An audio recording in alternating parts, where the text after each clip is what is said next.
ಮಹಾಭಾರತ ಯುದ್ಧದ ಪ್ರಮುಖ ಪಾತ್ರಧಾರಿ ಭಗವಾನ್ ಶ್ರೀಕೃಷ್ಣ ಸಾವನ್ನಪ್ಪಿದ್ದಾದರೂ ಹೇಗೆ?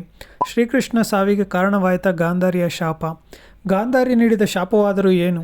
ಕೃಷ್ಣ ಸಾವನ್ನಪ್ಪಿದ ಸ್ಥಳವ ಈಗ ಎಲ್ಲಿದೆ? ಕೃಷ್ಣನ ಸಾವಿಗೆ ಕಾರಣಕರ್ತ ಯಾರು ಅನ್ನೋ ವಿಷಯಗಳನ್ನು ಈ ವಿಡಿಯೋದಲ್ಲಿ ನೋಡ್ತಾ ಹೋಗೋಣ.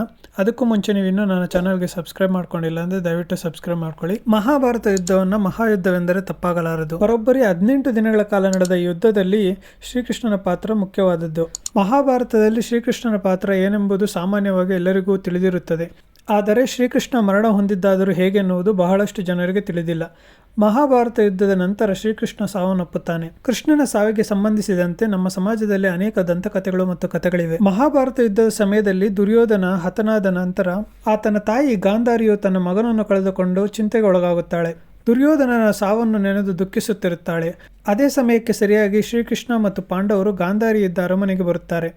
ಗಾಂಧಾರಿಯು ತನ್ನ ಪುತ್ರನ ಸಾವಿಗೆ ಕಾರಣವಾದ ಪಾಂಡವರನ್ನು ಕಂಡು ಕೋಪದಲ್ಲಿರುತ್ತಾಳೆ. ಗಾಂಧಾರಿಯನ್ನು ಸಮಾಧಾನಿಸಲು ಶ್ರೀಕೃಷ್ಣ ಮುಂದಾದಾಗ ಗಾಂಧಾರಿಯು ಶ್ರೀಕೃಷ್ಣನ ಕುರಿತು ತನ್ನ 100 ಜನ ಪುತ್ರರನ್ನು ಕಳೆದುಕೊಂಡು ಶೋಕ ಸಮುದ್ರದಲ್ಲಿ ಮುಳುಗಿದ್ದ ಗಾಂಧಾರಿಯ ಕೋಪದಿಂದ ಶ್ರೀಕೃಷ್ಣನಿಗೆ ಇಂದಿನಿಂದ 36 ವರ್ಷದೊಳಗೆ ನೀನು ಸಾಯಬೇಕು.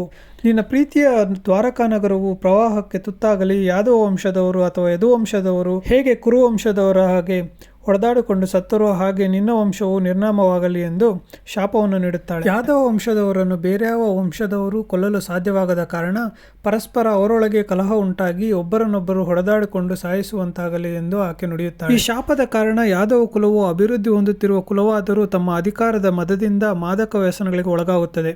ಸಣ್ಣ ಪುಟ್ಟ ವಿಷಯಕ್ಕೂ ಸಹೋದರರ ನಡುವೆ ಜಗಳ ಉಂಟಾಗಿ ಅದು ದೊಡ್ಡ ಯುದ್ಧಕ್ಕೆ ಕಾರಣವಾಗುತ್ತದೆ. ಯಾದವರು ಯುದ್ಧಭೂಮಿಯಲ್ಲಿ ಗಾಂಧಾರಿಯ ಶಾಪದಂತೆ ಪರಸ್ಪರ ಒಡೆದಾಡಿಕೊಂಡು ಸಾವನ್ನಪ್ಪುತ್ತಾರೆ. ಯದುವಂಶದ ವಿನಾಶವನ್ನರಿತ ಶ್ರೀಕೃಷ್ಣನು ಬೇಸರಗೊಂಡು ದ್ವಾರಕವನ್ನು ತೊರೆದು ಕಾಡಿಗೆ ಹೋಗಲು ನಿರ್ಧರಿಸುತ್ತಾನೆ. ಶ್ರೀಕೃಷ್ಣನು ಅರ್ಜುನನಿಗೆ ಯದುವಂಶದ ಜವಾಬ್ದಾರಿಯನ್ನು ನೀಡಿ ದ್ವಾರಕದಿಂದ ಹೊರಟು ಹೋಗುತ್ತಾನೆ. ನಂತರ ನೋಡುತ್ತಲೇ ಸಮುದ್ರದ ದೊಡ್ಡ ಅಲೆಯೊಂದು ಬಂದು ದ್ವಾರಕವನ್ನು ಅಪ್ಪಳಿಸಿ ಸಂಪೂರ್ಣ ನಗರವೇ ಜಲಾವೃತವಾಗುವಂತೆ ಮಾಡುತ್ತದೆ. ಇತ್ತ ಶ್ರೀಕೃಷ್ಣ ಕಾಡಿಗೆ ತೆರಳಿ ಅಲ್ಲಿ ಧ್ಯಾನದಕ್ಕೆಂದು ಕುಳಿತುಕೊಳ್ಳುತ್ತಾನೆ. ಅದೇ ಸಮಯದಲ್ಲಿ ಜರ ಎಂಬ ಬೇಟೆಗಾರನೊಬ್ಬ ಕೃಷ್ಣನ ಪಾದವನ್ನು ಜಿಂಕೆ ಎಂದು ತಪ್ಪಾಗಿ ಭಾವಿಸಿ ಕೃಷ್ಣನನ್ನು ತನ್ನ ಬಾಣದಿಂದ ಹೊಡೆಯುತ್ತಾನೆ. ಇದು ನೆಪ ಮಾತ್ರ. ಕೃಷ್ಣನ ಹಿಂದಿನ ಅವತಾರವಾದ ರಾಮನ ಅವತಾರದಲ್ಲಿ ಸುಗ್ರೀವನಿಗೆ ಕೊಟ್ಟ ಮಾತನ್ನು ಉಳಿಸಿಕೊಳ್ಳಲು ವಾಲಿಯನ್ನ ಸಾಯಿಸ್ತಾನೆ. ಆದರೆ ಇದನ್ನ ಪೊದೆಯ ಹಿಂದೆಯಿಂದ ಬಾಣವನ್ನು ಸಂಧಿಸಿ ವಾಲಿಯ ಪ್ರಾಣವನ್ನು ತೆಗೆಯುತ್ತಾನೆ. ಆದರೆ ಇದು ತಪ್ಪಾಗಿದ್ದರಿಂದ ಮುಂದಿನ ಜನ್ಮದಲ್ಲಿ ನೀನು ನನ್ನ ಪ್ರಾಣ ತೆಗೆಯುವ ಸಂದರ್ಭ ಬರುತ್ತದೆ, ಆಗ ಈಗ ನಾನು ಮಾಡಿದಂಥ ಅನ್ಯಾಯ ಸರಿಸಮವಾಗುತ್ತದೆ ಎಂದು ಹೇಳುತ್ತಾನೆ.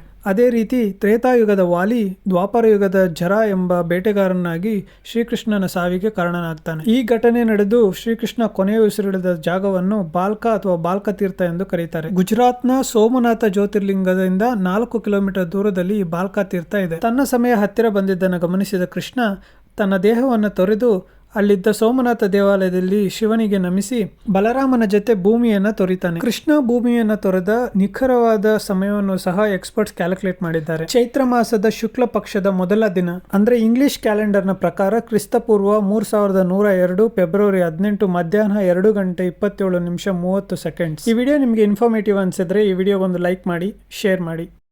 Thanks for watching. ನೀವಿನ್ನೂ ನನ್ನ ಚಾನಲ್ಗೆ ಸಬ್ಸ್ಕ್ರೈಬ್ ಮಾಡ್ಕೊಂಡಿಲ್ಲ ಅಂದರೆ ದಯವಿಟ್ಟು ಸಬ್ಸ್ಕ್ರೈಬ್ ಮಾಡ್ಕೊಳ್ಳಿ.